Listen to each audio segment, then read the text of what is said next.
প্রতারক তোমাদেরকে 72 ঘন্টা সময় দেওয়া হয়েছে, কিন্তু আমি বলে দিছি এরপরেও নেক্সট টাইম যদি তোমাদের আইডিগুলো দেখা যায় তাইলে আমি কিন্তু এখন তো শুধুমাত্র তোমাদের জন্য জিডি বা অভিযোগ দিছি।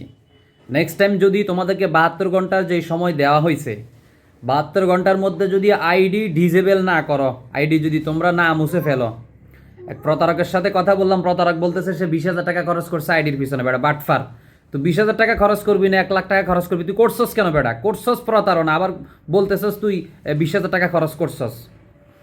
যাই হোক, সময় আমি 72 ঘন্টা দিলাম, এই 72 ঘন্টার মধ্যে যদি আইডি ডিজেবল যদি না করস তাইলে ওয়াল্লাহি আমি তোর কাছ পর্যন্ত যাব, তোর কাছে গিয়া তোর কি ছেঁচা যে আমি দিব তুই একটু খেয়াল রাখিস। প্রয়োজনে আমি লক্ষ টাকা খরচ করব তোর পিছনে।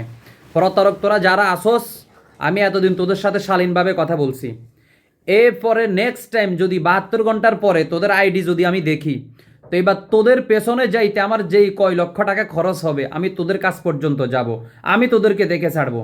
আগামী 72 ঘন্টা সময় দিলাম তোদেরকে, এবার দেখবি তোরা আসল খেলা। 72 ঘন্টার মধ্যে তোদের আইডি ডিজেবল করবি তোরা, এটা তোদেরকে বলে দিলাম আমি।